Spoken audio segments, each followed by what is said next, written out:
Hey, Kate. Hey, Kataba.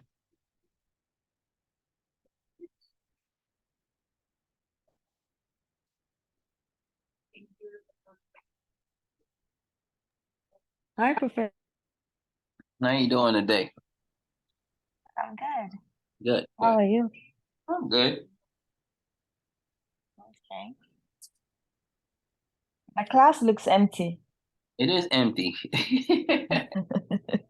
It's two students. They went downstairs very quickly to go check on books. Oh, okay. It's two and then two, so it's only four right now. So we'll see what happens. Okay. Thank you, Professor. You're welcome.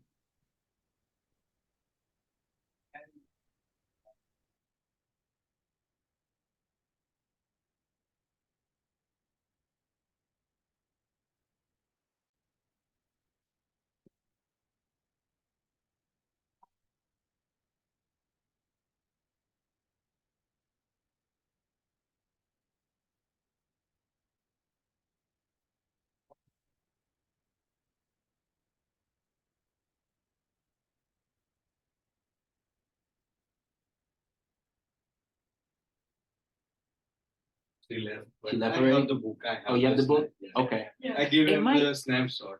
I This one, right? think. Let me see. I might have. I thought I attached that before. Yeah. Yeah. This is it. Yep. That's it. That's it. Okay. Oh, I did put it there. This is on the LE, right? Yeah. Yeah, it's there. No. This is mine. I copy and paste. Oh, you copied and Yeah. pasted from what? From the book? Yeah. Okay, because that's what I had. I take the snapshot. No, it's not that. I make it this page. Okay. Okay. Hmm.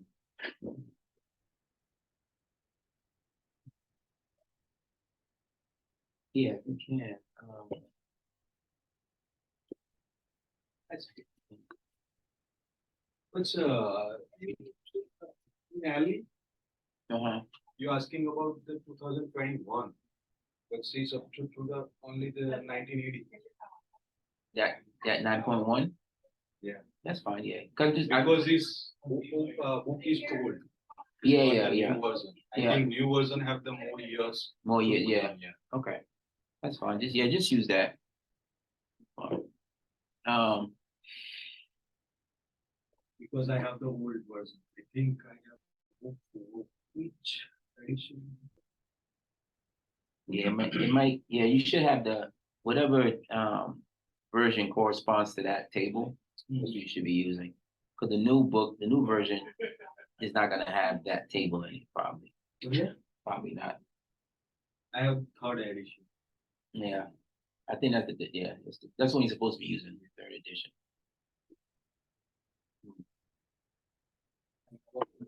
Yeah. Who's asking for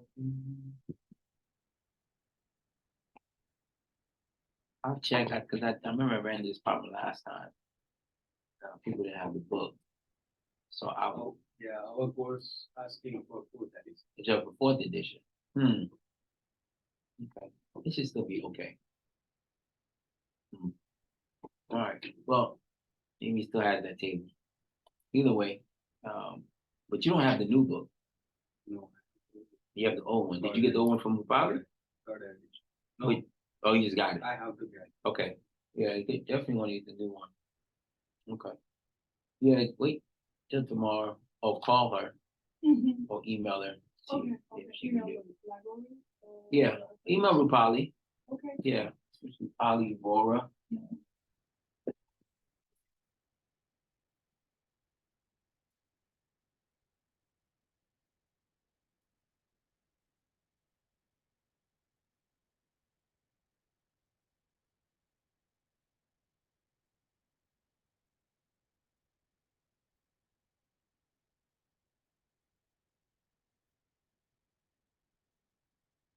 Probably she'll let you know she has the book.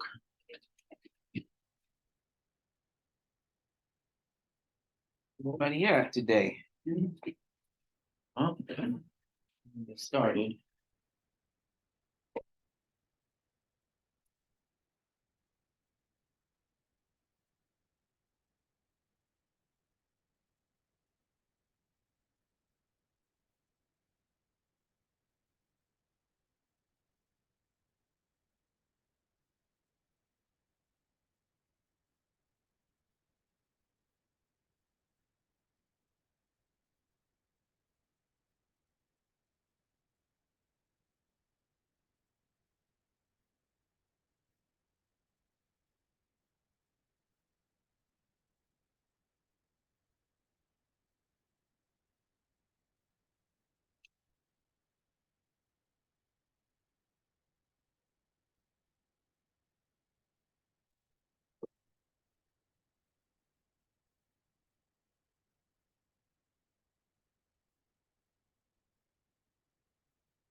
Mm-hmm.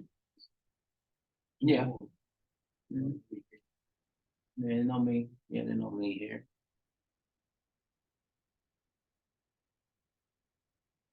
Yeah, we start you shortly. 2 more minutes.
All right, all right.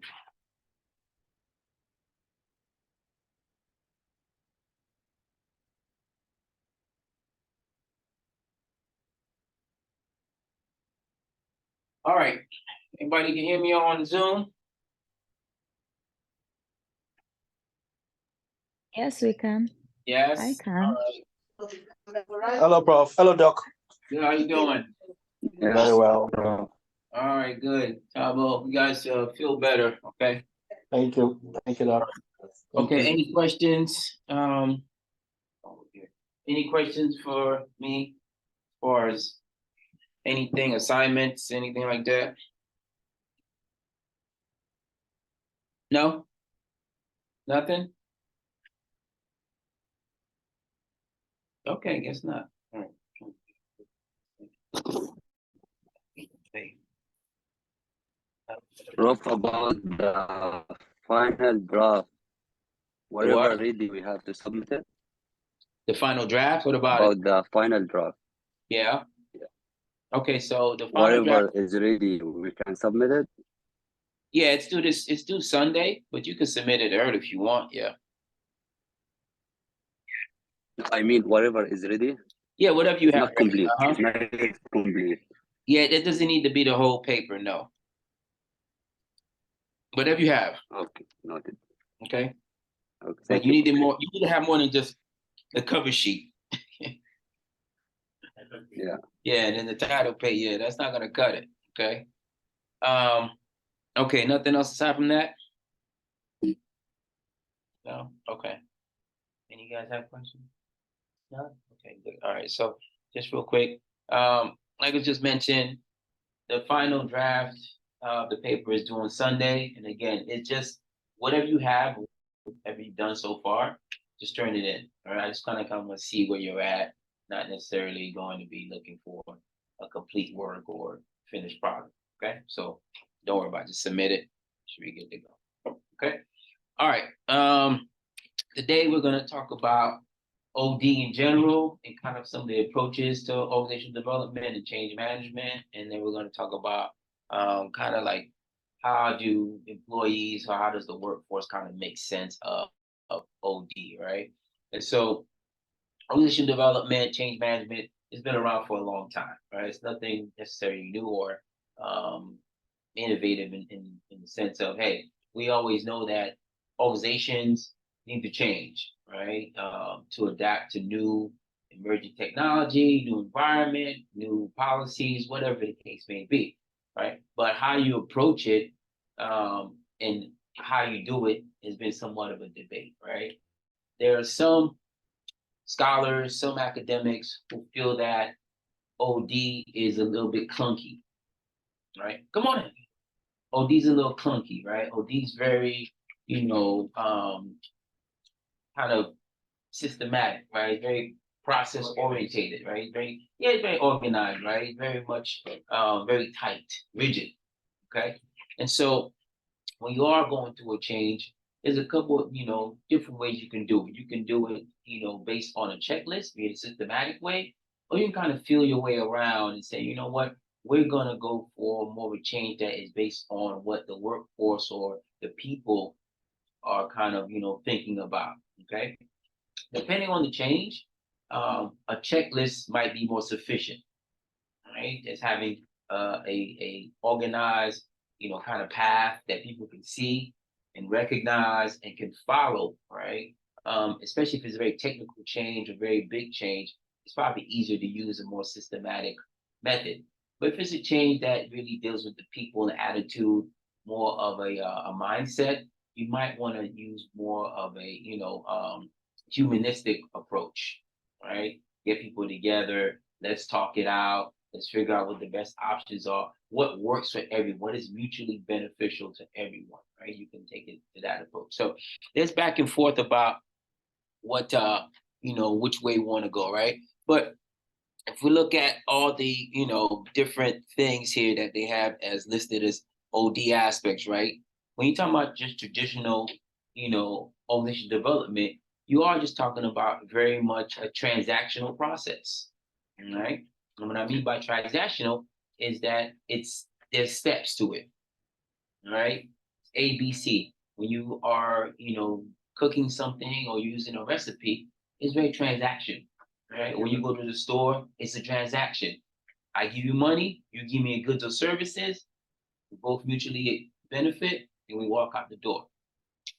Traditional OD is just like that, right? There's certain goals or certain objectives that we're aiming for, right? And if we kind of follow the steps 1 through 10, we should get to where we're looking for, right? Not always the case, okay? It's not always the case, all right? Some OD steps, okay? So the OD steps are just like any other problem solving, business solving, scientific method sort of mindset, okay? Always a problem identification, okay? You have to know what it is you're trying to fix, right? What's the issue at hand? And the only way you're going to get to know that is really through analysis, right? To figure out, okay, where are my weak links? Where are the things I'm trying to, close the gap on, right? Because we're always trying to identify the gaps. Just because you identify a gap or a problem doesn't necessarily mean that you need to fix it also. You need to keep that in mind. Some issues, come on, and some issues, they're minor, they're there, but they're really not going to go away. It doesn't matter what you do, right? They're just very inherent of the particular industry, they're inherent of business. People get tired, people get burnt out, people get, they get upset. People don't get promoted. Those things are inherent of business, right? And you're going to have always these kind of issues coming up. But for the most part, you can always kind of change things, right? And have a different approach to things, right? But you need to identify the problem, right? Next thing is consultation. You sit down and you figure out who you're going to consult with, right? Are we going to do this internally? Or are we going to do it externally? We're going to bring an external management team in or external consultant in that can kind of guide us through this path, right? Again, depending on what the issue is, depending on what we're trying to change, we may have some external experts come in who are more adept and more familiar with the process of change in this particular way. So if we're having a big, change as far as equipment or infrastructure in the facility, right? We may bring in some third-party engineers that aren't in the company to come in and install or reinstall, reconfigure our equipment or our configuration. So that makes sense.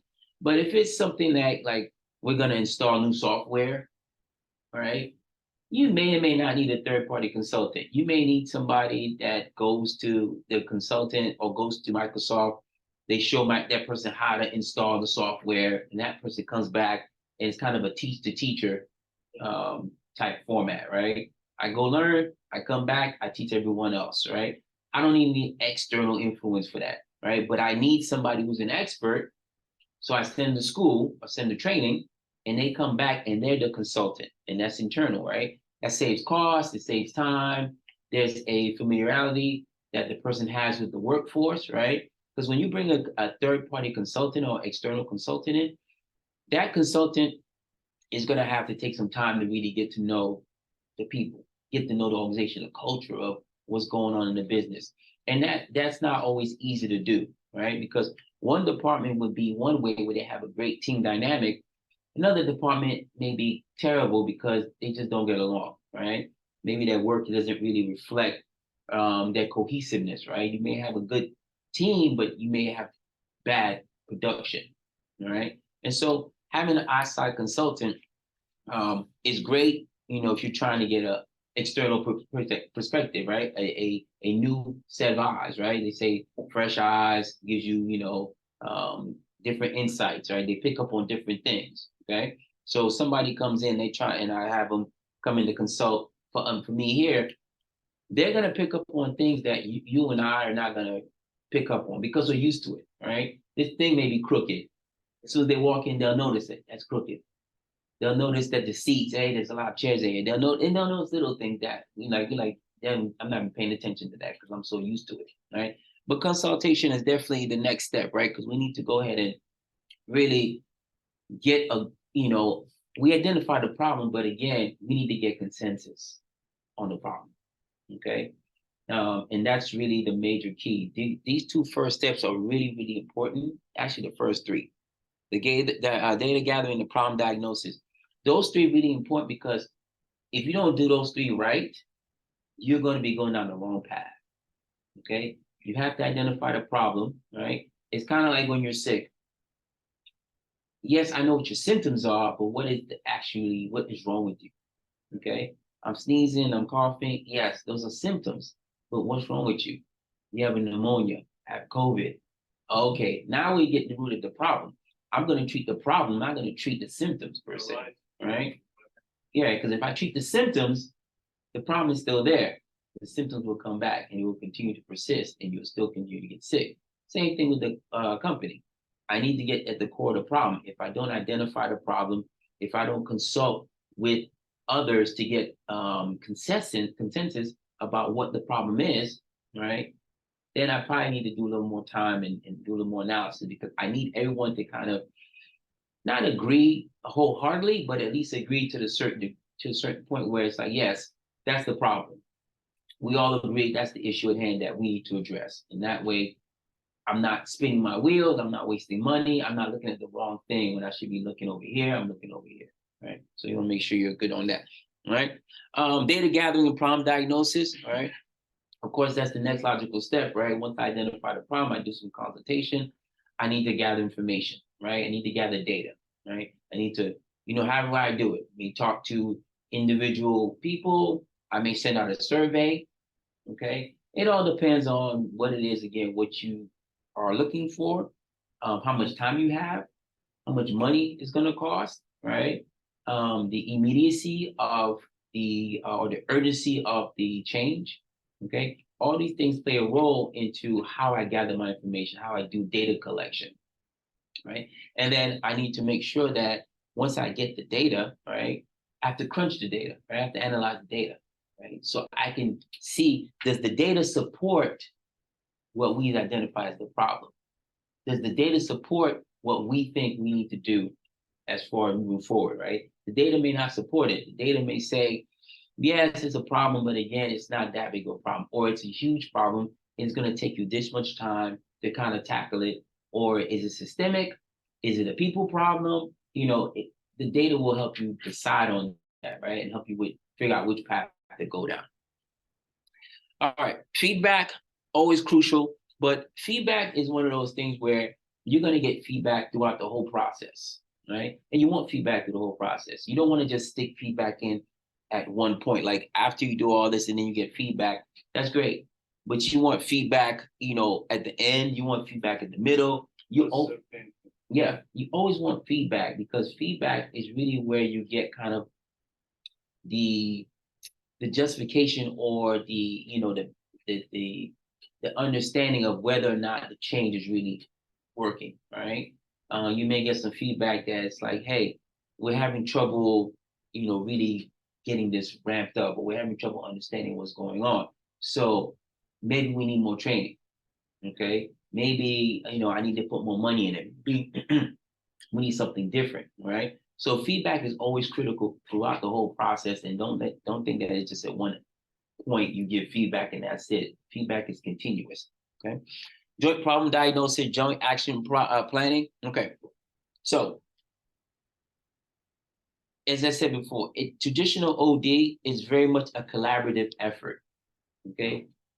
You don't necessarily want to plan any changes in a bubble, right? And no one does, right? Not at that level.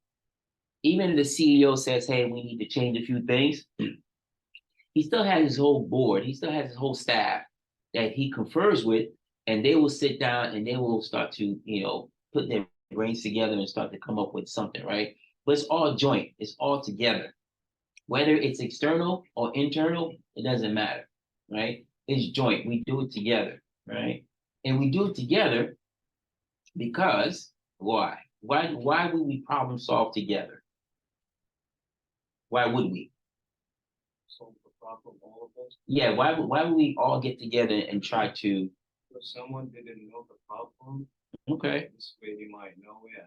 Solution. Okay. Yeah. All right. That's one thing. What else? What's another reason we should work in a joint capacity? We can have more than one idea, which means vision, idea. Yeah, more than one idea. We have different perspectives, right? So This there's Right. This is where, as a side issue, when you have a diverse work group, right, diverse organization, you have more different ideas, more different perspectives, right? Because we all come from different walks of life. Okay. The way you see something is not necessarily the way I would see something, right? And depending on what the product is or the service is, it might be beneficial to get it from that perspective where, okay, well, did we think about that? Because we have a very broad, diverse, probably consumer base, right? A very broad, diverse market. So if we have all these people in the market who are diverse and different, we need to be able to integrate that in and incorporate that into the product, good or service, right? And so the only way you do that is to really have a diverse and inclusive environment. But you have to not only have a diverse and inclusive environment, you have to actively engage those people, right? It doesn't make any sense if I have a diverse environment and I don't ask you what you think. There's no point, right? If what I think is what goes, what's the point of me asking you, right? If I say, how do they do it in Jordan? How do they do it in Palestine? How do they do it in India? How do they do it in China? Or I don't ask you at all. I say, we're going to do it this way. We're going to do it the American way, the US way, right? You go, that don't really work for me, Dr. K. It's like, okay. Then I just keep on doing what I'm doing, right?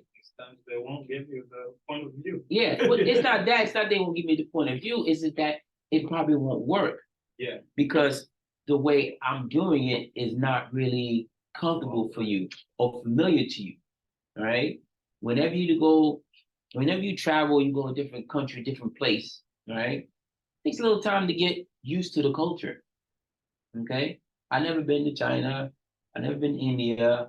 I've been to Jordan. I've been to, the Middle East a lot. But every time I go, someplace new, the culture's different, right? There's things that I would do here that they go, no, you can't do that here. Don't do that here, right? Yeah. Don't Things we do it. right. Things you do over there, you can't do it here. here, right? Same thing. So you have to really, get familiar with your environment, right? But if I'm just saying, hey, we're gonna do it my way, right? That doesn't really help with the joint diagnosis because it doesn't matter, right? Because your ideas, your input is not being taken into consideration. And so it's pretty much going to fall flat. And whatever changes I do and try to implement, you're probably going to push against a little bit, or it's going to be a little bit harder for you to kind of take it in. All right. Change actions, right? What do we need to do to make the change happen? Okay. After you get all this stuff, other stuff done, you kind of look at, okay, what are the tasks at hand, right? What are the things that I need to deliberately do, right? What things do I need to tell you to do, right? What action items do we need to kind of tackle to make sure that the change is taking place and that we prep for the change properly and that we have a successful change that takes effect and takes a hold, right? And then becomes a status quo. And then more data gathering, right? So this goes, it's further data gathering is really feedback at the end of the day, right? Because once I put the change in, I'm going to give it 3, 6 months, maybe a year. And I want to see how the change being impacted or how the change impacting the organization, right? Is the change working? What do you think? Like, are we seeing, so there's 2 ways to see it, to measure it, right? We could measure it from an anecdotal perspective when I just kind of ask you, like, hey, what do you think about the change? How is it affecting your job, your day-to-day, right? Or I can look at it from a metrics point of view, where I'm just looking at it from a quantitative aspect, where, okay, our profits gone up, our revenue's gone up, our profits gone up, our cost has gone down. The change has been good, right? Or the cost didn't change, the profits went down, revenue went down. Okay, that change was terrible. It's not doing what it's supposed to be doing, right? And that's making it worse, right? And so you have to have that at the end of the whole, implementation and integration process in order to analyze really whether the change was effective or not. And then once you get that, then you can go back and sort of tweak the process, right? Tweak the change a little bit. Where do we need to kind of enhance or maybe take away things, or maybe just scrap the whole change altogether? Maybe it's just a terrible idea. It sounded good to begin with. We need to chuck it, right? So this is OD steps, right? Just traditional OD, right? And like I said before, right? So OD is kind of considered to some people, right, is too slow, okay? OD sometimes can be focused on the people too much, okay? If I have to focus on you and in general about the corporation and what you guys think and how you guys feel, it's probably going to slow down the process for me, right? Because everyone's going to have, their own thoughts about it, right? And then they may want to have their particular input really kind of interjected or injected into whatever we're doing, right? Well, it may not be possible. If I have 1,000 employees, I can't accommodate everybody's ideas, right? Like there's got to be some general consensus, some kind of agreement as to, okay, like this is the way we need to go, and we're good with that, right?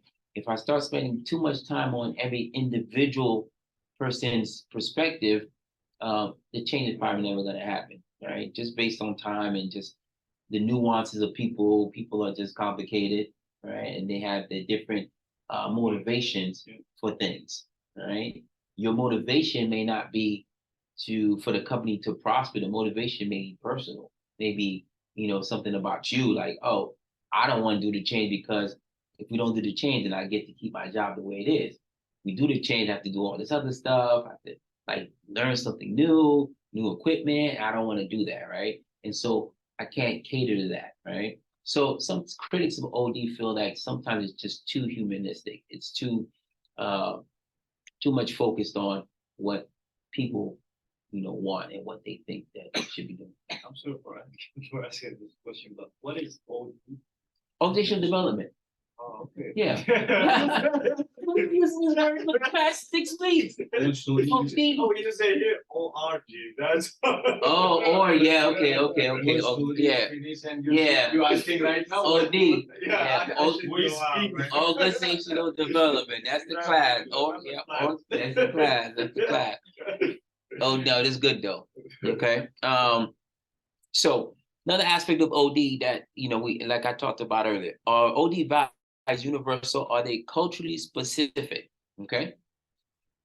I'm pretty sure, right? Because I've done training in various countries, and it's always different. And I did training in Jordan, right? Trying to teach the Jordanian Navy and the military folks a certain thing. It didn't the way I taught it didn't work with the same way I taught it here in the United States. Okay, it didn't take, right. It was more okay. Sitting there listening to it to me didn't work. It worked better if okay, let's just go out and we're gonna do practical application because it just didn't work, right. It's more culturally, kind of not acceptable, but more culturally relevant or familiar to do it for practical application means, right? Instead of just sitting in the classroom and listening to somebody talk, we're gonna go out and this is how we're gonna do it, right? Versus the United States, you can do both, right? You can talk, you can do practical application, but we tend to talk a lot more than practical application, right? But is the change that we're trying to do, is it in line with the culture of the organization, and does it take into account the culture within the organization? Okay, so I used to work for Toyota. You guys know that, right? So I used to work for Toyota. Toyota is here we used to be here in LA. Okay, the headquarters, and American-based company as far as having an office in America. But once we got inside the building, it was very much Japanese. Okay, everything we did was Japanese. It was the way it was like being in Japan. Okay, so the cultural aspect of the employees really didn't matter. Okay, yes, we had our own way of doing things, but if it didn't align with the Japanese way of doing it, then it wasn't going to happen. Right, we have to do it the Japanese way because it's a Japanese company and that's their thing, right? That's the way they built the company, right? Get it? We're in America and you have to, you know, accommodate for American customs and culture, but at the same time, at the core of it, we're gonna do it the Japanese way because that's the way that works. Okay, for us, for our company, right? You're gonna respect the holidays. We'll respect, some of the other cultural aspect of things, but when it comes down to the work and getting the product out, it needs to be done. The manufacturing plant is specifically, especially, was very much we're doing it this way. Okay, they had a whole system, the Kaizen and all this other stuff, where we did it that way. Whereas I know General Motors, Ford, they did it a little different. Right? They used to come to Toyota and ask Toyota, "Can you show us how you make your cars?" Because it's so efficient.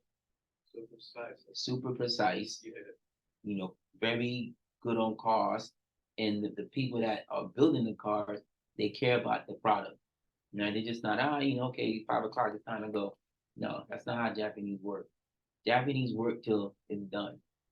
Okay, it's 10 o'clock at night, they're going to stay 10 o'clock at night and they will not complain. And they'll be back in tomorrow at 5 o'clock in the morning. Okay, get it right. Having pride in your work is the Japanese way. Okay, you don't got me complain about anything, right? That's not American.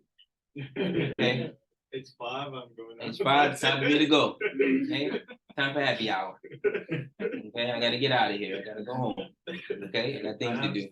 I got stuff to do, right? I really don't, but I got stuff to do. Okay. All right. All right. So you can do large scale change. All right. So they just go into different ways and approaches to do the change, right? You can do large scale change, which in most cases, again, depending on the size of the company, you're going to do a large scale change, right? And what I mean by large scale change is that you're going to try to get everyone together as often as you can so that you can disseminate information, you can disseminate action items, you can have discussions and talk with the majority of folks as a mass group. Okay, so you're gonna have town hall meetings, you'll have big conferences, we'll have what we call operational planning teams, you're gonna have all these big, meetings where there's gonna be a big group of people that are trying to figure this thing out. Okay, that's what we do about large scale change, right? Getting as many people as you can that have a vested interest in the change together, so that we're not repeating the same information. Okay, so let's just say, for instance, you guys are here in class, right? And then some other guys come in and they walk in the class, right? Technically, I should probably repeat what I just said, right? I should start from the beginning, repeat the information again, right? But I'm not going to, right? Because the whole point is for everybody to get the information at once, right? And when you get the information at once, each of you are going to process it a little differently. But the key is that you have an opportunity to ask me questions, right? Because there's only one perception I want you to get. I want you to perceive it one way. And so if I give it to you all at once, have everybody together, I can make sure that everybody is getting and understanding it the way I need to understand it, right? And I'm not telling you, and then you're going to turn around and Ali or Sophian going to be like, hey, what Dr. K say in class? Well, he said something about a horse. And yeah, and he said, he likes candy. And Like- we should always do our stuff. Right, yeah. And then he said, let's go smoke, and we talked outside, and everything's fine. That's not what I said, right? Misinformation, right? The context, the perception is off, right? You can't convey it the way I'm conveying it, right? Okay. So when you do large scale change, you want to get as many people that are participating in the change in the same space, so that not only can they get the same, as far as understanding of it from me, but then you guys can talk right away and say, okay, let me pass this by you, all right? So this is what I'm thinking he said. He said this. Yep, that's the same thing I'm getting. Okay, cool. So Dr. K is great. That's what we're gonna say, right? He said this, so you think he's crazy? I think he's crazy. So okay, so we're in the same sheet of music, right? So, all right, there's a consensus, all right? The craziness, all right? All right. Now, there's this technique called appreciative inquiry, and not a lot of companies use it, okay? Because it's just it's opposite of how we normally think about organizational development, right? When we look at organizational development or change management, we're always focused on the problem, okay? And the problem is going to prompt the change, right?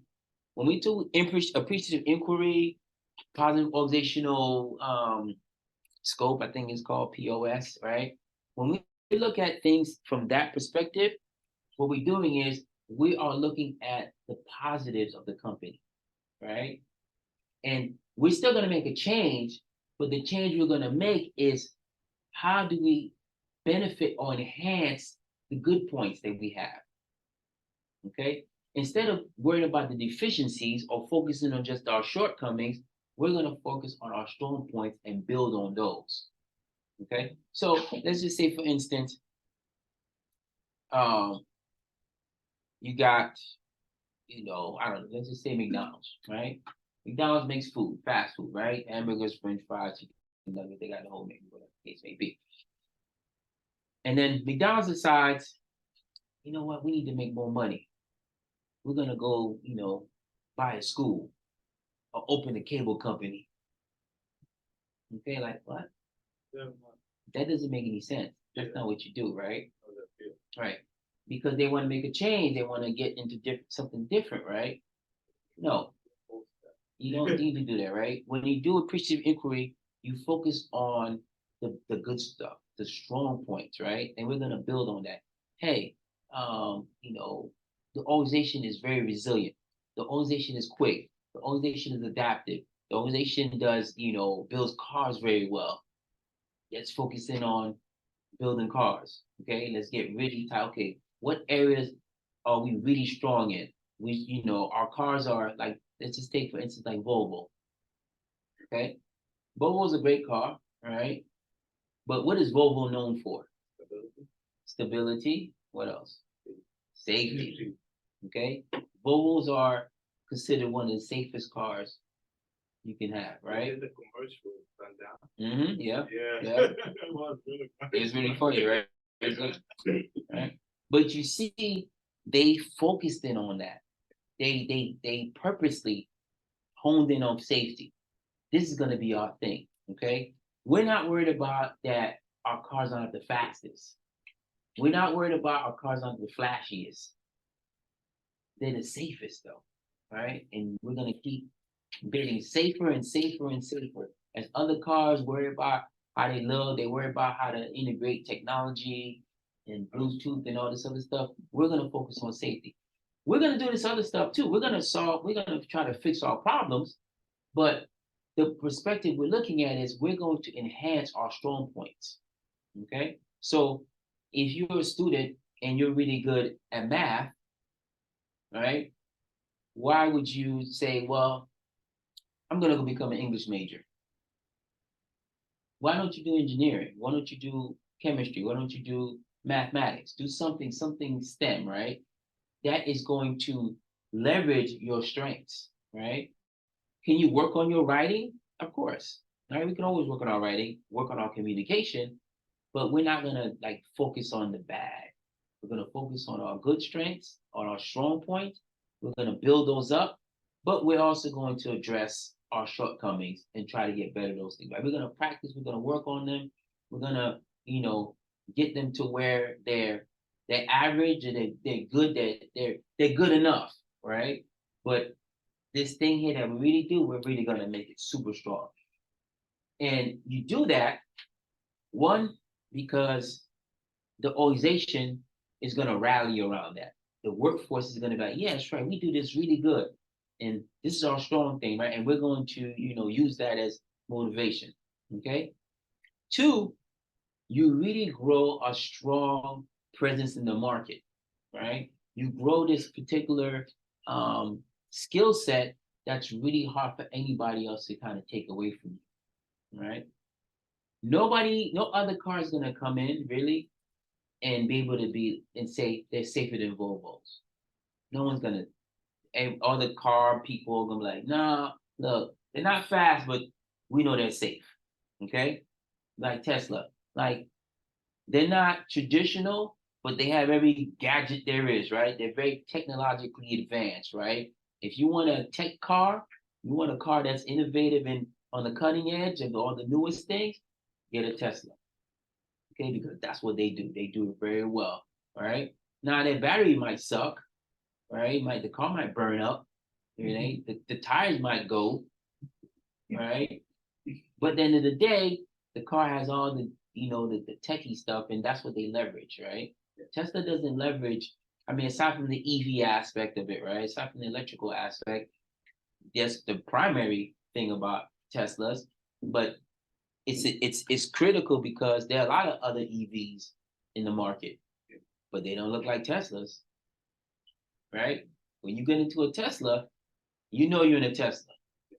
Okay, there's no mistaking about it. The door handles, the big screen, all the technology, right? Toyota has an EV, but the Prius doesn't look like that.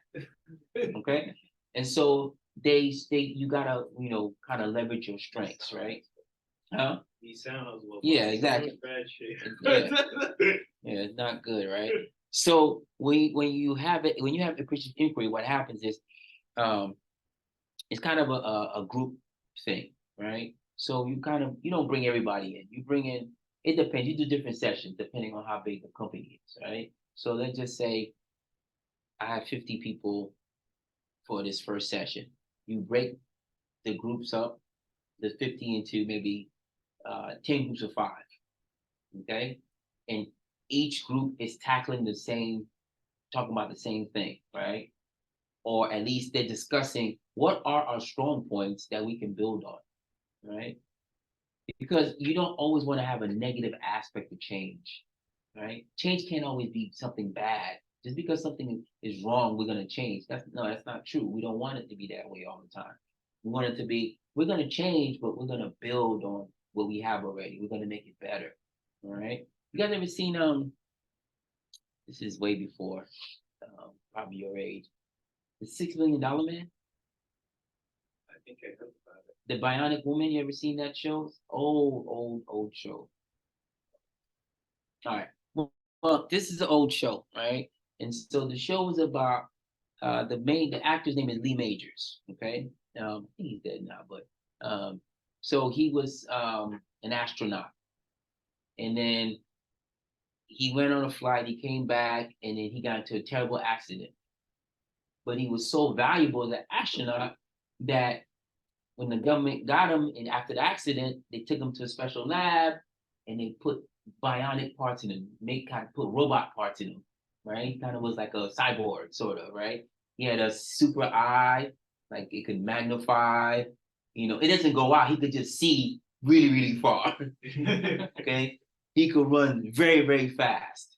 He was super, super strong. Like he could take two people and throw them in the air, and they never come back down, right?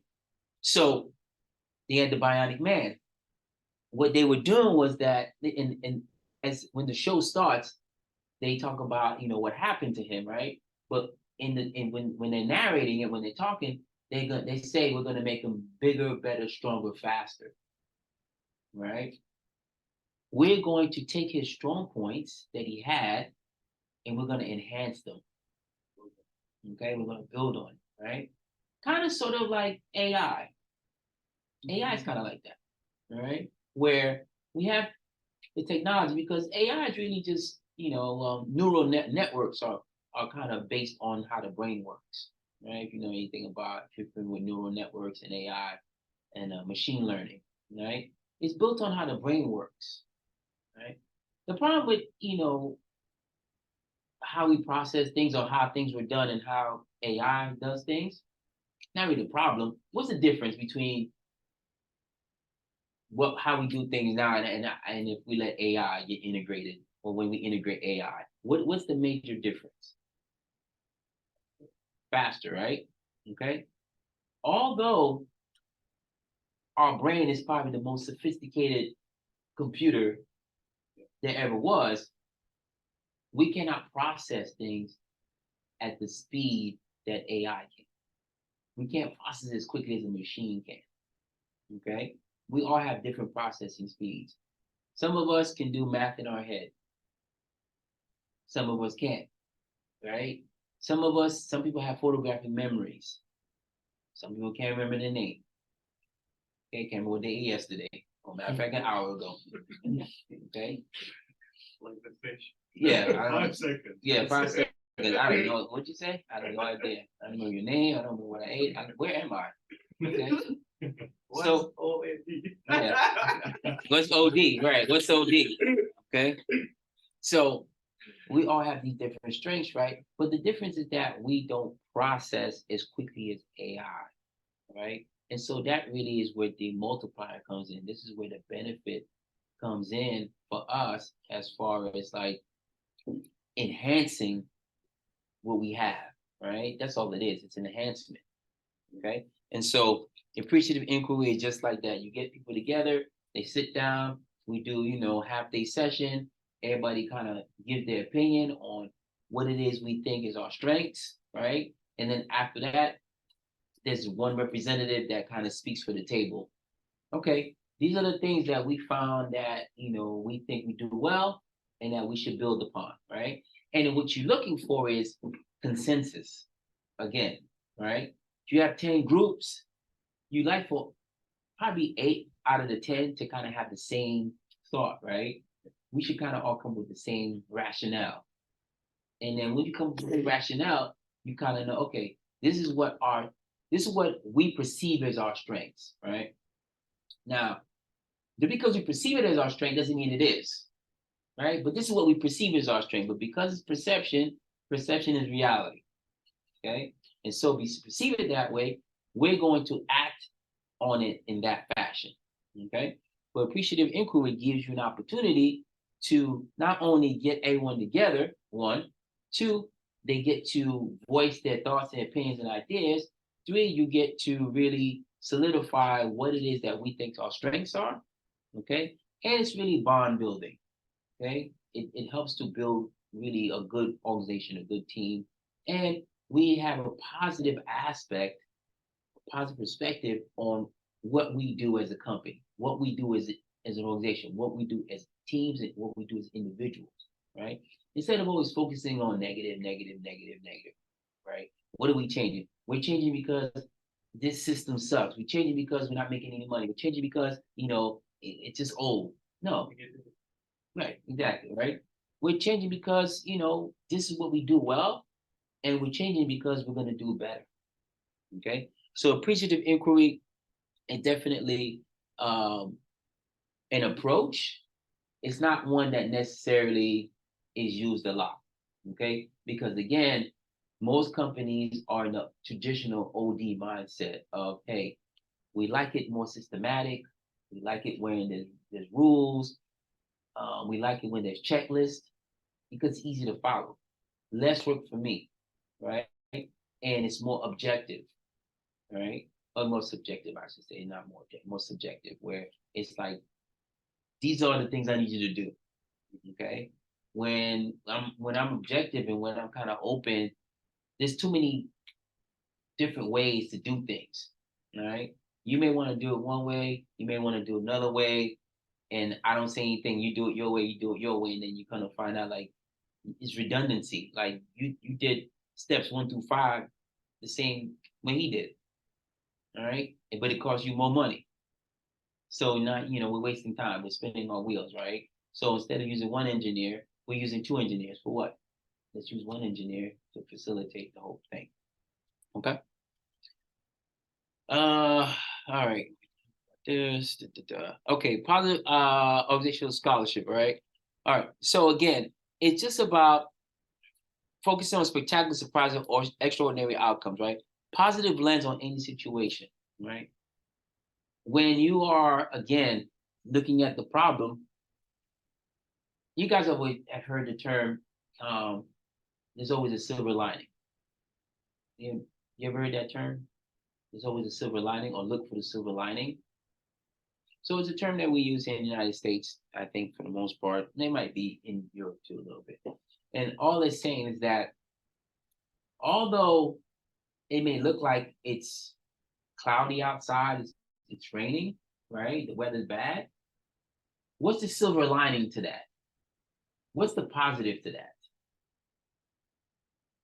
What's the positive to it raining outside and just being bad weather?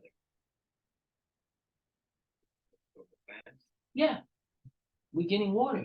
We need water, right? It's good for the plants, right? When it rains, it cleans the streets. It kind of cleanses everything, okay? Now, we don't want too much water, right? Because then we have floods and that kind of thing, right? But at the end of the day, there's a silver lining to everything, right? The silver lining to being here in class. Would you rather be someplace else? Sure, right? But at the end of the day, you came. The silver lining is I got what I needed to get. I'm here, and I'm moving towards my degree. Okay, there's a silver lining. Do we want to necessarily leave our home country to come go to school someplace else?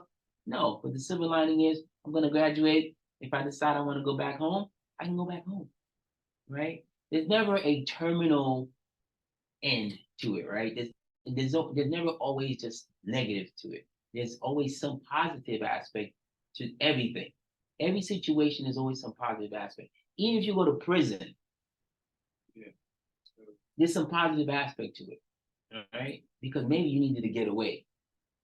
Maybe whatever your problems were in the world that got you in prison, now you're away from them. Maybe now you have time to think and reflect on yourself and reflect on your behavior, right? And maybe take time to work on yourself, right? Maybe connect more with your family or whatever the case may be, right? So there's always a positive, even it doesn't matter, assassination, there's always a positive because people will take action, right? We've had enough, right? Arab Spring, okay? That wasn't the best thing, but there's a positive aspect to it, right?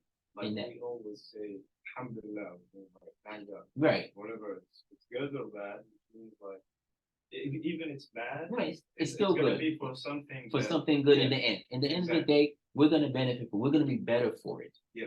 Okay. And so that's the process of POS, right? And so, POS thinks about that in general, most people want to do their best.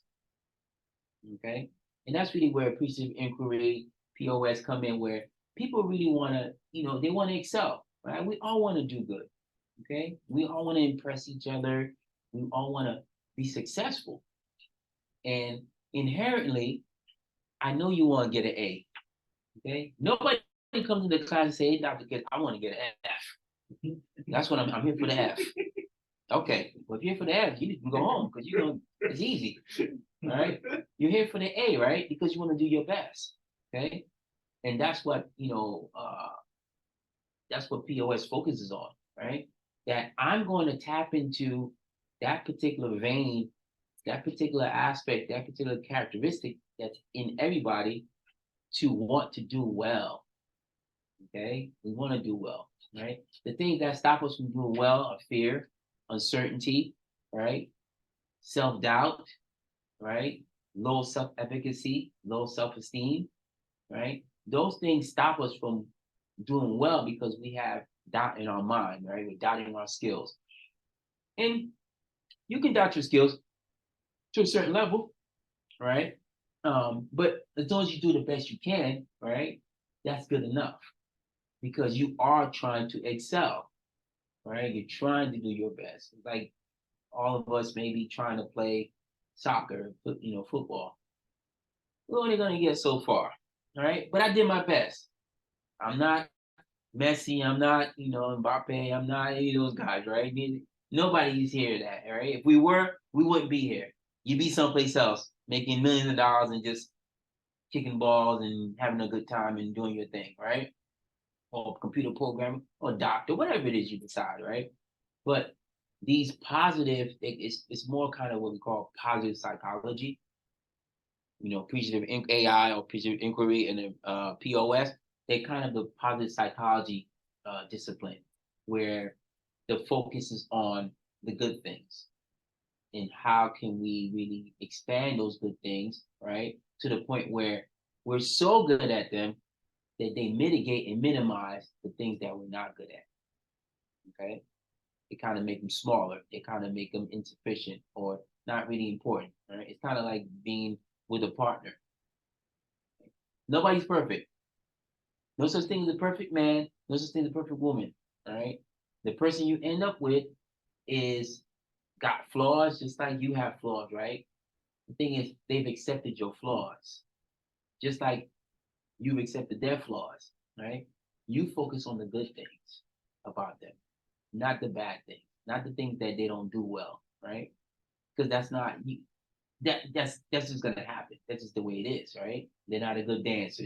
Maybe they don't communicate well. Maybe they're sloppy, but they're a good person. They got a good heart. They love you. They take care of you. They like to talk. They like to have fun.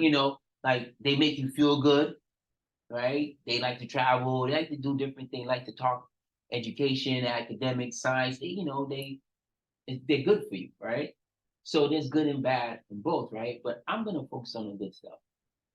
Okay, I'm not gonna worry about the bad stuff. So we'll work on that because the bad stuff's gonna come, right? Good stuff is easy. Okay, good stuff is like, it's there. It's the bad stuff. It's always gonna happen. People are typically pessimistic and negative. Okay, and we can tell that by our society. All right, you go to Twitter, you go to Instagram, you go to Facebook, you go to any social media, really, the news, okay? Somebody's always talking bad about somebody else, right? They're not always necessarily highlighting the good things about somebody, right? What's the most not lucrative, but what's the thing that gets people's attention the most in entertainment, in just in life? Negativity, Yeah. right? Drama.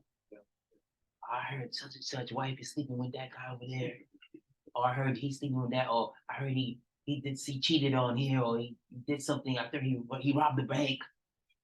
Right? Nobody's talking about, oh, I think last week he went to the children's home and he took care of the children. He fed some people. He took care of the homeless person. Nobody's saying anything like that. Whatever. Yeah. Okay. Yeah. Whatever. I'm hungry. I gotta go. Right. Oh, but you said he got arrested? Oh, what did he get arrested for? Yeah. I want to know. All right. Those are the things, right? And so you try to focus on the positive, right? So OD is just not about, we call it. OD is not about just, the negative things.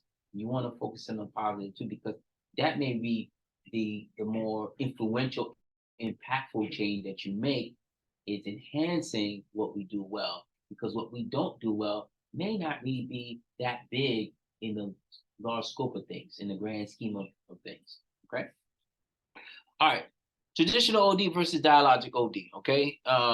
Traditional OD, like we said, kind of has its own little checklist, right? Has kind of like, okay, we need to take step one. We're gonna identify the problem. We're gonna, diagnose together. We're gonna get feedback. We're gonna collect data. Boom, boom, boom. Okay, check. All right, good to go. Right? It's very transactional, like I said. Right? Dialogic is more when we talk about work with people. Right? We get more involved in the sense that we're asking people again, what is it you think? What's your opinion on stuff? Right? And that they feel like they're vested in the change, whatever it may be. Okay. So you can use either approach, but it really depends on what the change is, right? The size of the change, the time that you have, the timeline that you have, the budget, right? Is the change something that is being forced upon you, right? Is it a political change? Is it a governmental change? Is it a change in policy? Is it an internal change? Is it external to the point where you have no choice but to get it done, but you have 2025, like let's just say the minimum wage, right? Minimum wage is gonna go up every year for the next 4 or 5 years, and by 2026 or something like that, minimum wage is supposed to be $15, I think, here in California, right? Some companies already said, you know what, forget about it. We're just gonna do $15 now. Get it over with. Okay? We're not worried about it. Other companies are systematically $1 here, $1 here, 25 cents here, 50 cents here. Because they may not have the finances to do that big jump all at once, right? They may not have the capability. And so they have to plan it out in a way that best fits their organization and their financial standings. Okay. But looking at the dialogical, right? Engage with stakeholders. When you look at dialogic, you really are talking about, dealing with people. Okay. Doing a more of a qualitative type approach, right? Everybody understands between quantitative and qualitative?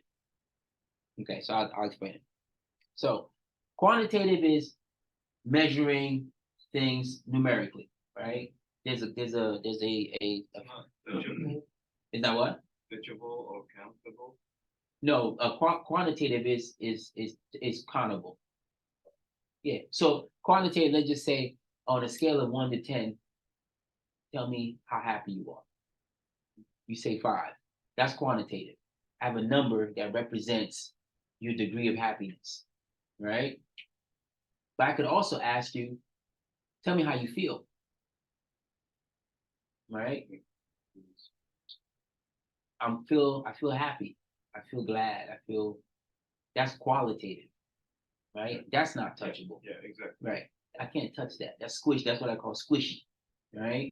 Where I'm more eliciting thoughts, right? I'm trying to get an idea of, okay, what is the kind of the majority mindset in general, right? What are people thinking? What are my trends, right? When you do qualitative research, you're really looking for trends, like we call buckets, right?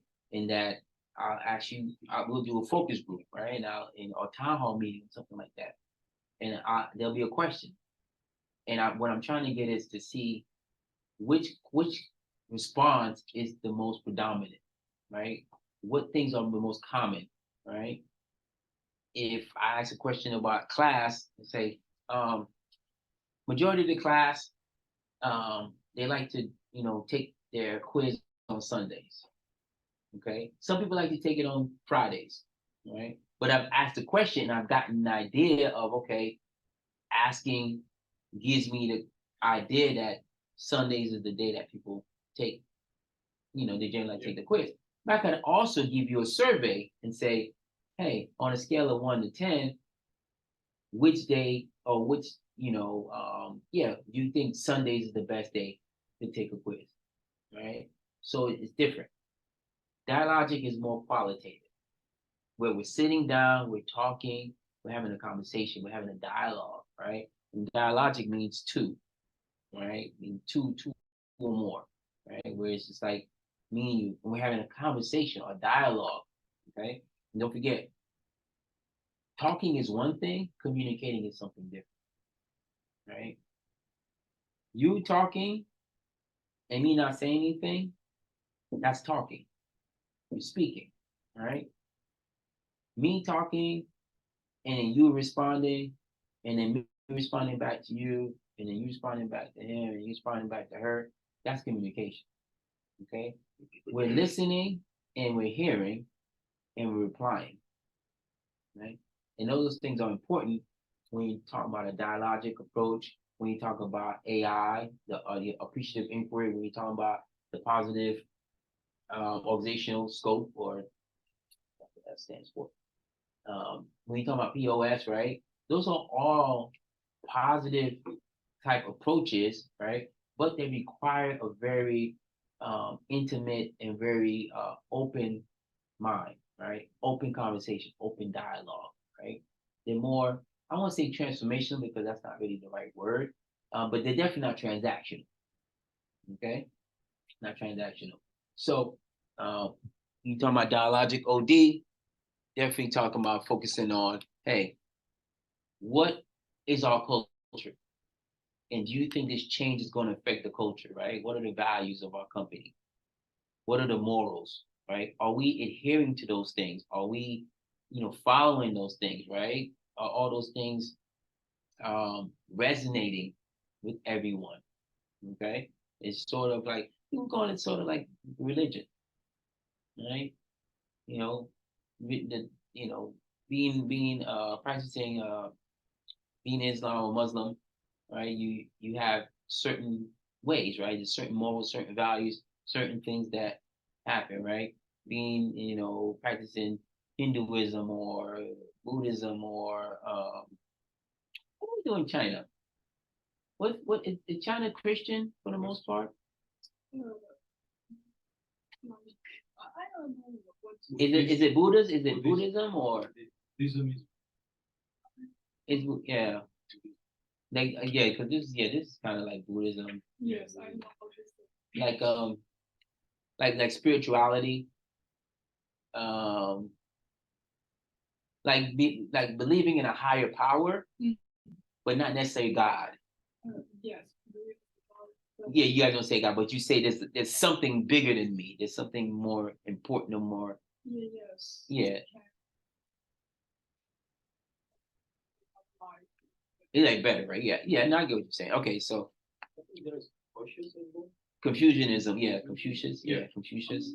Confucius is another thing. It's a virtual, but we believe that is Is it like not a religion, but more like a way of life?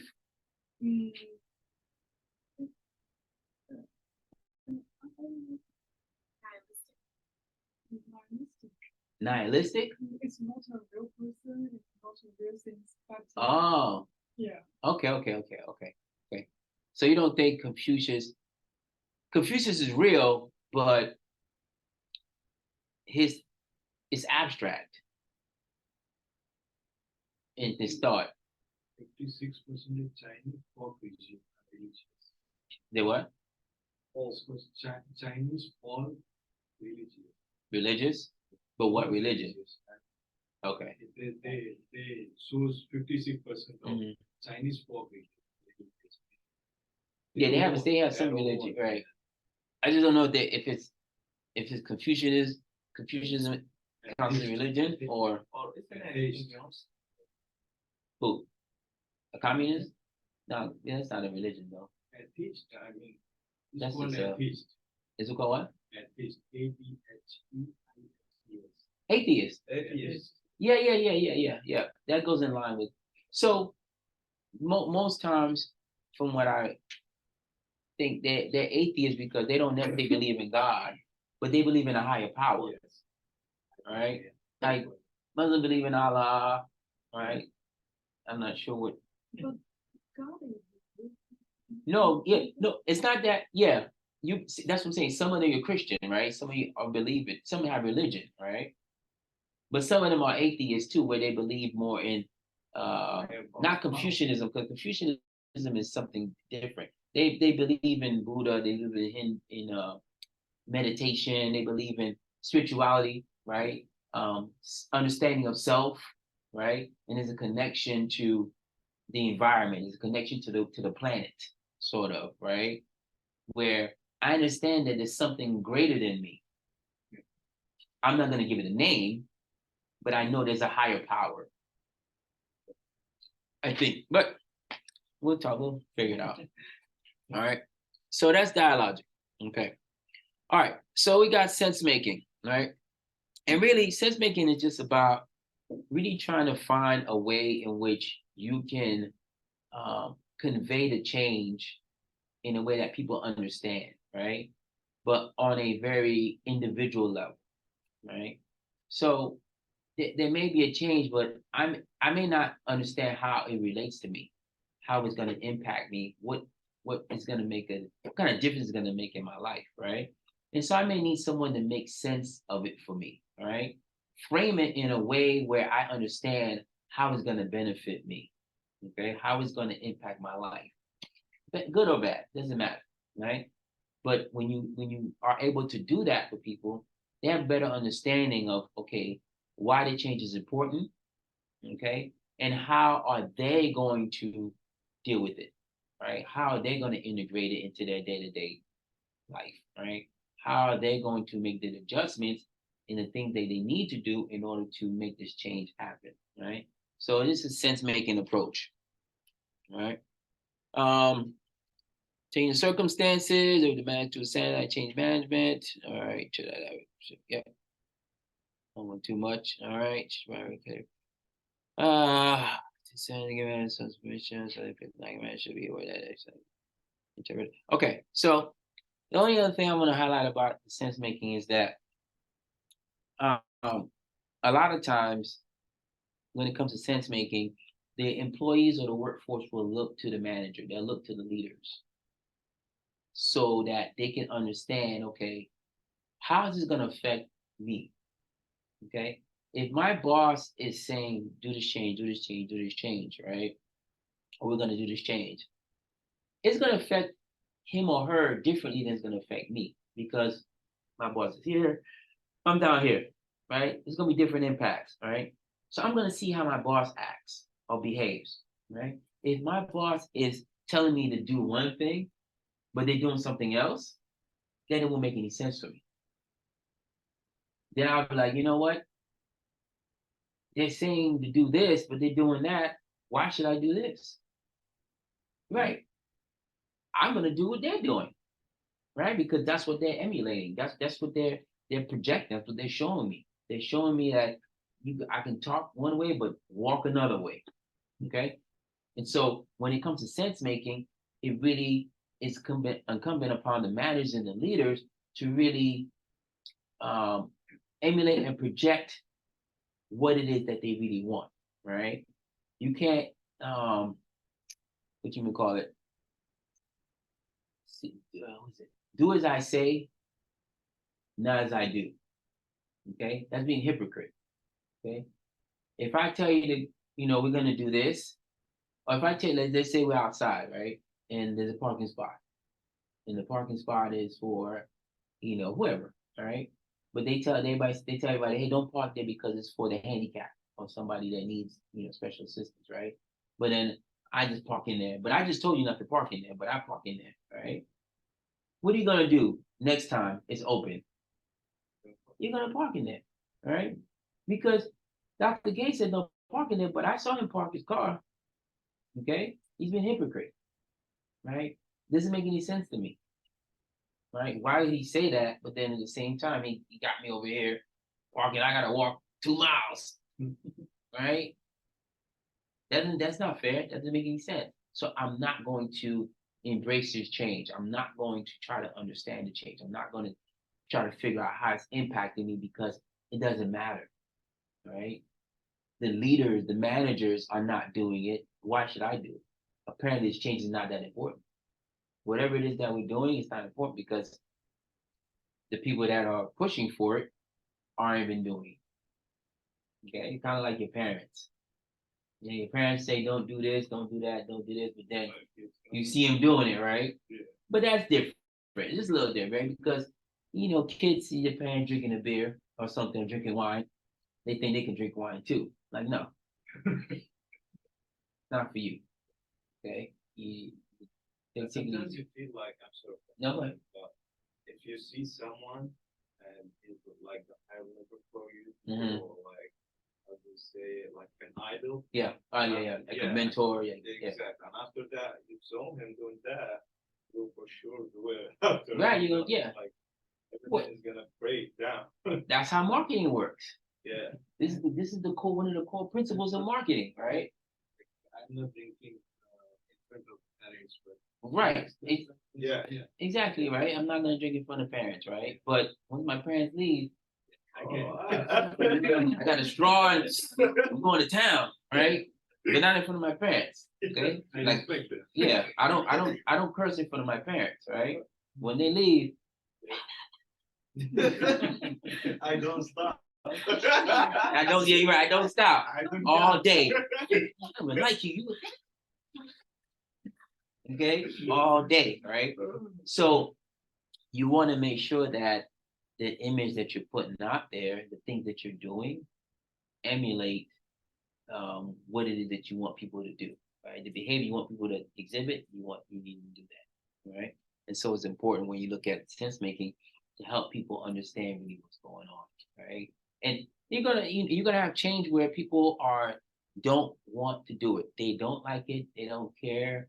They just don't like it. But they see you doing it. They see you sacrificing. They see you making the change. They're gonna do it just because you're doing it. Okay. All right. What time is it? 7? 3 to 7. 3 to 7. Okay. Let's take come back at 7:10, and then we'll wrap it up. Okay. All right, Zoom. We're Okay, gonna take Professor. 7:10. Okay. Okay. All right. Yes, sir. Maybe after the class, also I have something. Okay, bro. What's up? Maybe after the class. Okay. is that- Yeah. Okay, it's something out of the class, but if I can give Gotcha. you advice. Yeah. Thank you. Absolutely. Okay. Thank you. Appreciate it.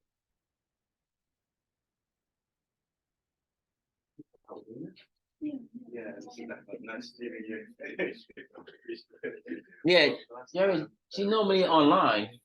Yeah. Yeah. Yeah, for sure. Nice meeting you.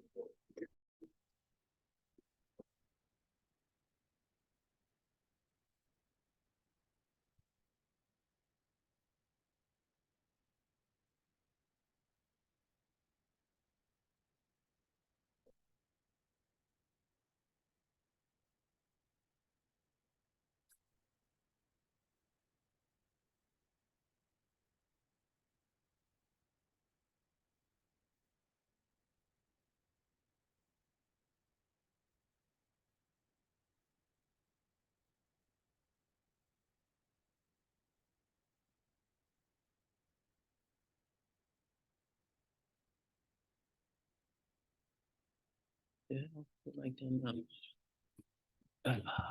Oh, that's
I mailed about the case study group. Oh, yeah, okay. So you want the, like, you told me. Yeah, let me see. Wait, why do you need me on? Because he's not coming in class now. Okay. That's So I told him many times. Like this Mhm. on Saturday, even on Sunday also. Before submit, Okay. Did you have I- any emails you send them to talk to him before that? just one time. The day we start the assignment, Mm-hmm. so I told him to just help me. Yeah, So he told me like I will call you in the evening. okay. So he didn't call me. Okay. After that, Nothing? even I text him. Mm-hmm. Yeah, Yeah, he saw my text but didn't reply. alright, okay. That works. So that's why I didn't add his name. Yeah, that's fine. Yeah, As long as if you did by yourself, yeah, I'm just alone, so okay, I did. alright. No, I got you.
All right.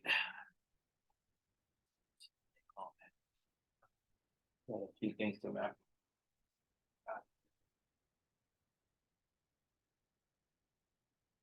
Okay. Oh.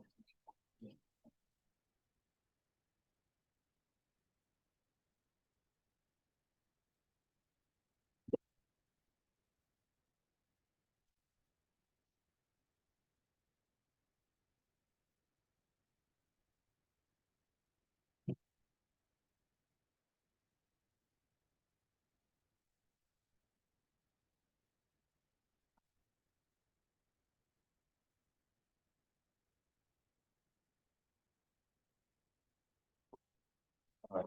So, all right, as we start looking at, our change and stuff like that, all right, like I said before, we can do it, we change in a couple different ways. We can do, checklists.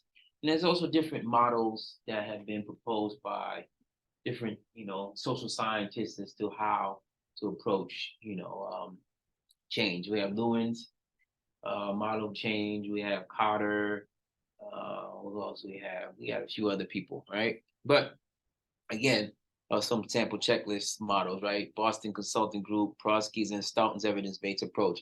All these are checklist type approaches to OD, change management, right? Basically, we figured out, okay, if you do these 20 steps, and you approach it this way, that's how you can get change to be effective, right?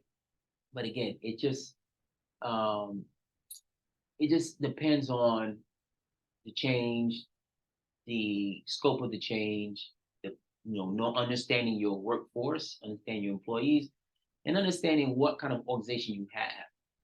Okay, and some other stuff too. But checklists work for a number of reasons. Okay, some models of change management, Lewins, Carter's, and McKinsey. We kind of talked about those two already. And the McKinsey's the last one, the 5A model. All right, so we'll get back to this in a minute, right? But there's again different approaches, right, to whether or not you want to use a checklist or you want to use a model. Okay, and the thing with the checklist is that, and kind of the model too, but the checklist is very much like standardized, right? It's easy to understand, hopefully, right? It's easy to disseminate. It's easy to control, okay? And it gives you the ability to identify the problems or the issues a lot easier than the models, okay? Because a checklist, I'm gonna pass it out to everybody. And everybody's gonna see step one to step one, step two to step two. The models are a little different, okay? The models have a little more interpretation to them. What does it mean for me to say, I want you to,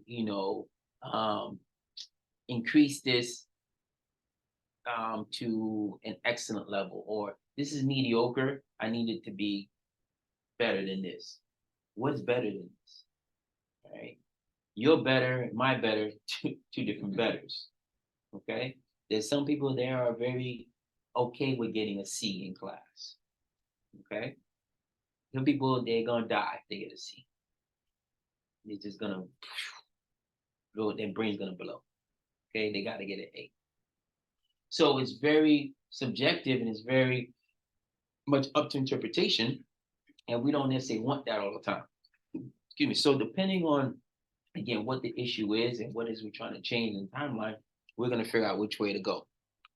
So here's some models of change, right? Carter's model, right? And this model is used a lot, okay? And you'll see Carter in your book. Carter has, they have seminars, they have a whole institution based on Carter's principles and all his research and that kind of thing, right? But if you look at all the models and you really look at all the checklists, if you break them down into components or subgroups, they're all basically the same. Okay, it's about identifying the issue, collecting the information, collecting the data, I should say, analyzing the data, coming to some, agreeable path forward, some resolution to some response, right? The action items needed, implementation, and then evaluation, then feedback. Okay, and then we go back and we tweak it again. If we look at Carter's model of change management, establish the need for urgency. Okay, so this is really dependent on who you have in that position as the champion. Remember, I was talking about the champion, and you got to have somebody who's an advocate for the change and who's like the cheerleader for the change, sort of.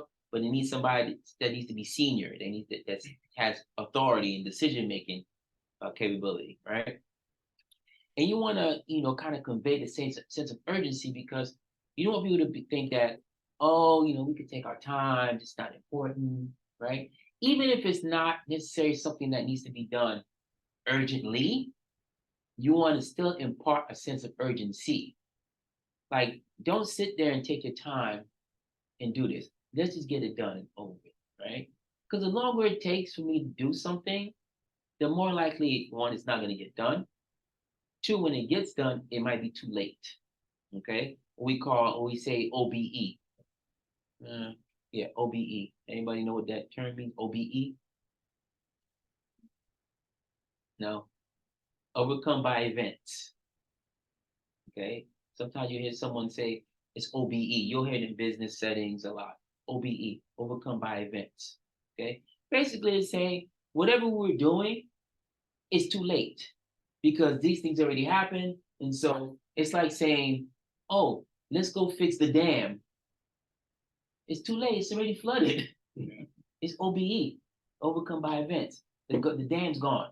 Okay. The flood is here. We can't go back and fix the dam now and stop the flood. It's too late. Okay. So you want to impart a sense of urgency, right? Ensure there's a powerful change group to guide the change. Again, this goes back to the champion, right? And that champion having a team of cheerleaders. Those team of cheerleaders are dispersed throughout the whole organization and constantly, hey, this change is good. Hey, make sure you're doing what you need to do so we can make this happen. Hey, this is going to benefit us. This is going to be good for everybody, right? You have to have that in place, okay? You have to have a constant reminder to everybody about what we're doing. Because if you don't, people will go back to their natural tendencies, okay? I believe in that people go back to their basic, intrinsic, inherent behavior, okay? At the end of the day, who we are is not going to change. Okay, it's your core. And you may try to change it, but it's a conscious effort. Once that conscious effort is not there, you go back to doing things the way you were doing before, right? It's kind of like, again, I'm just going to use sports. Shooting a basketball or kicking the ball. There's a certain way. There's a reason why Michael Jordan is Michael Jordan and Dr. Case is Dr. Case. Okay? You have to kind of inherently, Michael Jordan is naturally gifted. Okay? He doesn't have to think about it. Just goes out there and plays. I'm like that too, right? When I'm playing basketball, but not at that level. Okay? There's certain things in basketball I have to think about, right? I have to practice. Michael Jordan has to practice too, but at the same time, practice, till I get it to where it's muscle memory, sort of, right? And it's inherent of my behavior, right? It just comes naturally at this point, right?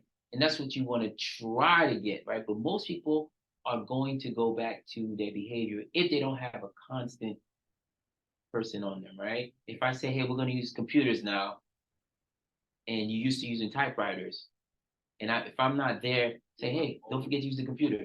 You guys use the computer for this. You guys use the computer for you're gonna use the typewriter. You know why? Because it's easier for you. I don't have to deal with all this computer nonsense. Okay? I'm gonna use the typewriter because I'm familiar. Right? So you have to have some group, you have to have some effort made by a team that's going to constantly in there. All right. Develop a vision, all right, which we already know, right? We have to have a vision and we have a mission, okay? But the vision for the change is different than the overall vision that the CEO has, right? The vision for the change is something that you want to let everybody know about, right? How do I see this panning out? How do I see us in the future? How is this change going to impact our vision, our long-term viability, okay? Communicate the vision, right? Empower the staff, right? Give the staff the ability to make decisions, right? There's nothing better than when your boss says, hey, you decide. Okay? I'm gonna let you decide. You figure it out. This is what I want. I don't care how you do it. You pick the best way to do it. Okay? You have to be able to give people that flexibility, right? For a number of reasons. One, you can't be everywhere all at once. I can't do everything. I have to delegate and I have to empower people to make decisions, right? That's why I pay you the big bucks, right? Because I need you to be able to make decisions that are difficult and hard, but are prudent and make sense, okay? Common sense, logical decisions that are appropriate and relevant to the situation at hand, right? And so you want to make sure that you give the staff, or at least make them feel like they have some empowerment, that they have some decision-making authority, like they have some input. Really, that's what it feels like, that my input is valuable, right? Because you're empowering me to decide how we're going to spend the money, where we're going to spend the money, how we're going to do this project. You're giving it to me, okay? So you want to do that. Ensure there are short-term wins, right? Then this one is crucial because in many instances when it comes to change management, everybody waits to the end, right, to see, oh, what's the big change, okay? But in between, you have these little changes. You have these little victories, right? Oh, the big change is we're gonna, swap out all the typewriters for computers, right? But the little changes, okay, marketing is done. They have computers now. Good job. Good job, marketing. Okay? You have to acknowledge those things, right? Take the small victories whenever you can. Okay? Don't wait to the end for one big good job, right? If you do it incrementally as they pop up, it's gonna be better because that gives them people motivation to keep going, right? That gives the other departments. So we need to do it. I think. We need to do it, right? They did it. We need to do it too. We need to hurry up and get done. We need to finish. We need to get this implemented. Or look how they did it, right? So it's kind of like peer pressure, sort of. Good peer pressure, but it is kind of peer pressure, right? So you want to make sure that you ensure that there are short wins, consolidate gains. Again, at the end, right? You kind of put everything together, right? All the little small victories, you bring them all together. And as you go on, you have a cumulative effect of, okay, operations did it, HR did it, marketing did it. Okay, so we put it together. Now we're gonna have a little party, right? And we're gonna celebrate the 4 departments that got it done. And then the 4 departments that are not done yet, still partying, but how about you talk to them and see why they did it, right? Yeah. Ask some questions, get in their head and figure things out, right? Maybe you're stuck somewhere and they were stuck somewhere too, the same way, okay? And embed the change in the culture. That's, I mean, at the end of the day, that's really what you're looking for, right? You want the change to take place, but you want it to be a cultural change. You want it to be a significant change where it's the status quo and people just take it as the norm, right? Just like, oh, this is how we've always done it, right? No, we did it different 2 years ago, but yeah, now we're doing this the way we do it now, right? That's what you want, right? To where the change is in and it's effective and it's doing well and people don't necessarily feel bad. Even if they feel bad about the change, it's okay. But the point is that the change is effective, right? And it's taking hold, right? And that's what we really want. We want the change to take hold because most changes don't need to take hold, right? Significant changes, a lot of times, it's a lot. It's like going through, anybody here ever been to therapy? Counseling? Talk to a counselor, psychiatrist, psychologist, therapist. Nobody's ever been to counseling? No? Okay. I've been through counseling, right? Like I've been through therapy. And so when you're talking to a psychologist, you're talking to the therapist or whatever the case may be, right? You're opening up and you're talking, but at the same time, you're kind of being vulnerable, right? But you're trying to get a change to happen, but you need help, right? And the counselor and the therapist, they're there to help you, to kind of push you through the change, right? Because you want to change yourself. There's something about you that you need to change, but you need to stay on it, right? Because again, you'll go back to your natural tendencies, right? Whatever they are. Okay. All right. Talked about this already. This. I already talked about that. No, that. Okay, this one. Contingency approaches, okay? So we talked about contingency last week, okay? When we talk about contingency approaches or contingencies, we're really talking about situational awareness or situational type change management, okay? So as things come up, we need to be able to flexible, right? In the sense that we're not gonna follow this checklist, okay? What we're gonna do is we're gonna analyze and diagnose the problem, right? And we're going to make decisions about it at every challenge, at every hurdle, at every point, right? We will decide right then and there. We're not gonna have a predetermined checklist. We're gonna wait and see what happens. And then based on what's happening, we will make decisions based on that. Okay, that's what we call situational leadership, situational change management, where we are dependent on the environment and the conditions that we're in, the circumstances that we're in order to make our decision, right? Because the checklist is great, but there may be something on the checklist that is too rigid for what's going on, right? Or we may have a fluid situation or dynamic situation where a checklist is not going to work, where we have to make decisions on the spot based on what's going on. Just like today, for instance, if you guys watch politics or not, right? The House Speaker, Kevin McCarthy, they booted him out. Okay, he no longer the Speaker of the House. Okay, so you guys look at me like I know what you're talking about, Dr. Case. No idea. All right. So he's a political leader of the House of Representatives. He's in D.C. Okay. But they didn't like what he was doing. Or it's a lot of nonsense. To tell you the truth, it's a lot of nonsense. But so they voted him out today. Okay. So now they have to vote on a new leader. Okay, which is unusual. He's the first one to get voted out of the position. Okay, and now they have to vote on a new leader, right? But it's not even the voting on a new leader. It's just that nothing else can happen till they figure out his position. They can't move on with any other business. Okay, and so this is kind of more a situation where it's contingent upon who was elected. Okay, because we still have the budget, right? Because remember, the government was supposed to shut down on Friday, right? They didn't. They extended 45 days, right? But they extended 45 days because he made a deal, but they didn't like the deal. But he had to make the deal because if he didn't, the government was shut down.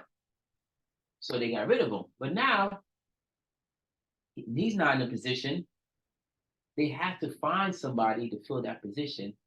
And they also have 45 days, not anymore, 40 days now, maybe, to figure out the budget before the government shuts down again. Okay?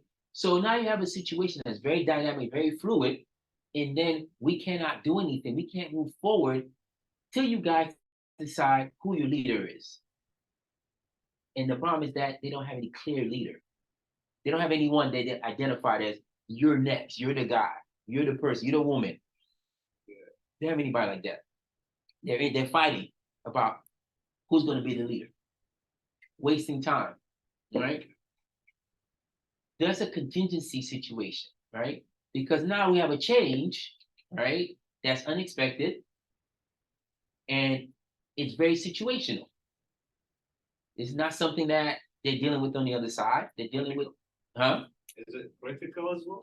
Yeah, it's So, very yeah. critical. Yeah, it's very critical. Because without this position, without somebody in that position, nothing else can happen. No business can happen in the government. They have to take care of this. They have to figure somebody out very quickly. Because it's the third year, second time, better give the money. Yeah. Otherwise it's gonna be stuck. Yeah, it's gonna be shut down, right? And so this change is a contingency type situation where we have to make decisions on the flow, on the go. We have to make these changes on the go. We have to see what's going on, the circumstances, because they may pick somebody, and then the Democrats may not like the person. You're like, no, we don't like him. We don't want him, right? Although it really doesn't matter because they're the minority. But either way, that's a political science class. But the point is that it's very contingent, it's very fluid, it's dynamic, it's situational, right? And there's some approaches to change management in OD that are like that, right? Some companies take that approach because there's a lot of uncertainty, maybe, right, as to what the environment's going to look like. Who works with crypto here? Who buys crypto or knows anything about crypto? A little bit, right? A little bit of crypto, okay? Ethereum guy, okay. So Ethereum's going through a lot of changes now, right? Okay, the whole crypto space is going through a lot of changes, but Bitcoin, Ethereum, right? XRP, Dogecoin, right? Going through all these changes, right? But a lot of it, the change that they're going through is very contingent upon what the government is doing, the US government is doing, as far as we are concerned here, right?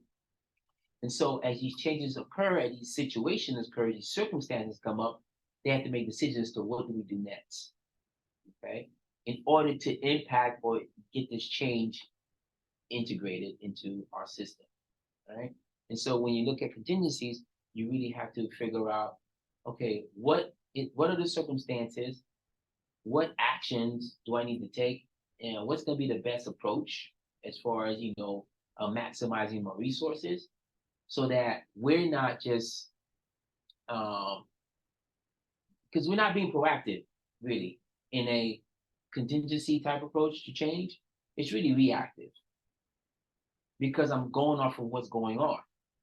Okay, it's like if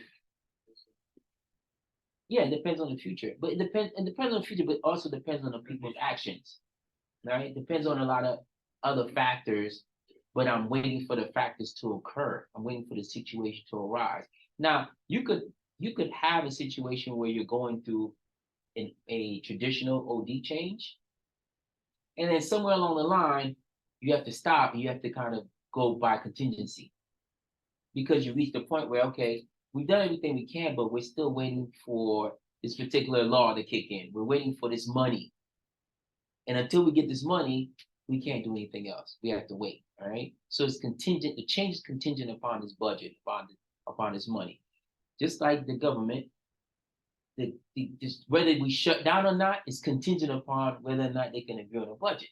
Okay. And so there's a lot of people that now the change may come where the government shuts down, people don't get paid. Okay. The airlines you're gonna see the big change in the airlines because the air traffic controllers, you know what air traffic controllers are? The guys on the ground. Yeah. They're federal employees. They work for the government. The government controls them, not the airlines. So if the government shuts down, guess what? They don't get paid. After 7 years. Yes. After 9/11. 9/11, yes. Well, before then, they always been under the government. This is before 9/11. They were before the government. They always federal employees. Also attended after the 9/11, they gonna become in a federal Who? attendance. Whoever in a flight attendance means. No. Only the air traffic controllers. Only the guys you see on the ground. Yeah, because otherwise it's like a private company. Right. Yeah. Right. Everybody else works for the airline. Those guys work for the government because of what happened. Yeah, because of what happened in the 80s. The 80s, they had a huge strike. And it, once the air traffic control stopped working, everything stops. Yeah. Okay. And no airplanes in the sky. Yeah. Okay. You know how much money that is? A lot of money. Yeah. A lot of money, a lot of problems, a lot of people mad. Yeah. Okay, a lot of upset, a lot of just not good, right? And so if we don't take care of this, right, this situation, and it changes, all right, and we're contingent upon this budget being approved to make sure that our infrastructure keeps going, right? And so we have to kind of play by ear, sort of, right? You have to be fluid, you have to be dynamic, you have to be adaptable very quickly, okay, when it comes to contingency approaches, right? Because you're really planning for what's in front of you, what's your situation. Why Okay? the government doesn't? What government doesn't have money? No, they have money. It's just they agreed on a budget. Yeah. Oh. What are we gonna spend the money on? And how much money are we gonna spend? That's what they're arguing about. Some people we spend too much money, we need to spend less money. Other people it doesn't matter.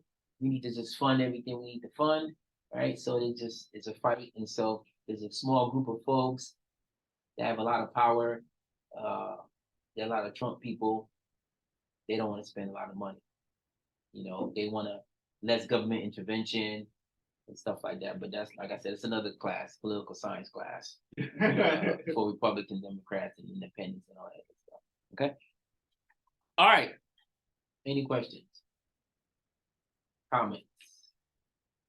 Complaints? Okay, I'm gonna say I'm not gonna care. Okay. Anything on Zoom? Zoom. All right, that's all I got for today. Very good. He's here. Okay. All right, that's all I got for Nothing. today. Yes, ma'am. Nothing? No, nothing. No, yes, sir. Nothing. Okay, good. All right. Okay, so don't forget LE quiz, final draft. Okay? And then I will Thank you, get the case. Professor. You're welcome. I'll get the case studies graded here. Any minimum for the final? No, just whatever you have so far. Okay. Yeah. I mean, it should be more than just the cover page. Okay. Please don't turn in the cover page. Okay. Yeah, turn in more than the cover page. A couple pages is fine. Okay. Justification. Yeah. Don't tell me or just don't send me the reference page. Okay. I'll see you guys next week. Okay. Okay. Bye, All right. Professor. Thank you, Prof. Thank you. All right. You're welcome. Bye, Prof. All right. Bye, See you later. All right. That's all I got. Yes, sir.